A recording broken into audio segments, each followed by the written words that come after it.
નમસ્તે મિત્રો, રાજકોટથી પેશન્ટને પહેલાં જ પ્રયત્ને 40 વર્ષે 1029 બીટા એસીજી આવ્યું છે.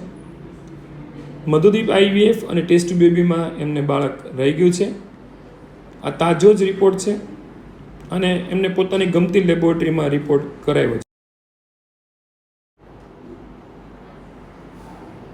હવે મિત્રો, જ્યારે અમે તમને બીટા એસસીજી જેના દ્વારા ખબર પડે કે બાળક છે કે નહીં અને રિપોર્ટ તમે બતાવ્યો, તો સાથે સાથે અહીં એમની સોનોગ્રાફી પણ છે અને એમાં તમે જુઓ છો એક સરસ બાળક અહીંયા વચ્ચે દેખાઈ રહ્યું છે. આ વચ્ચે જે દેખાય છે ગોળ, એક સરસ બાળક છે અને એમને પ્રેગ્નન્સી રહી ગઈ છે પહેલાં જ પ્રયત્ને.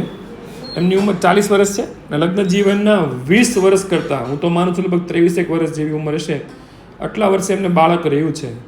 તો એમને મધુદીપ આઈવીએફમાં વિશ્વાસ રાખવા બદલ અને મધુદીપ આઈવીએફ તરફથી એમને બાળક રહેવા બદલ પહેલાં જ પ્રયત્ન એમને ખૂબ ખૂબ શુભેચ્છાઓ પાઠવીએ છીએ.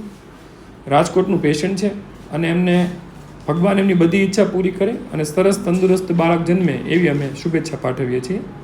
મિત્રો, આપને પણ આવી તકલીફ હોય આજે સંપર્ક કરી શકો છો. મધુદીપ આઈવીએફ અને test tube baby hospital, Panwadi Chowk, ગાર્ડનની સામે, એસટી બસ સ્ટેન્ડ પાસે, ભાવનગર, ગુજરાત. અમારો એક જ નંબર છે 9106 221013. આ નંબર ઉપર તમારે બતાવવા આવવું હોય ત્યારે અગાઉથી એકવાર નામ નોંધાવવાનું રહેશે. નામ નોંધાવવાનો ટાઈમ સવારે 10 થી 5નો રહેતો હોય છે. 10 થી 5માં આપ સવારે 10 થી સાંજના 5 સુધીમાં નામ નોંધાવી શકો છો. વચ્ચે 2 થી 4 વચ્ચે આપણે માનીએ છીએ કે રિસેસ હોય, તો એ સમયે આપ ખાલી ટાઈમે ફોન ન કરો તો વધારે સારું રહેશે. ઉપરાંત મિત્રો, રાત્રે ફોન કરશો તો લગભગ આપણને સેવા નહીં મળી શકે, એટલે સાંજના 5 વાગ્યા પહેલાં એક આપ નામ નોંધાવી દેશો અગાઉથી. બીજી વાત કે મિત્રો, આપ જ્યારે બતાવવા આવો ત્યારે 11:30 જ આવો, જેથી કરીને આપને તકલીફ ન પડે, આરામથી આવો. એટલે મિત્રો, સવારે 11:30 થી 2નો અમારો ટાઈમ છે. અગાઉથી નામ નોંધાવ્યું હોય 9106 221013 ઉપર, તો આપ આરામથી આવી અને તપાસ કરાવો અને આવી સરસ સફળતા પહેલાં જ પ્રયત્ને વિશ્વના સૌથી ઓછા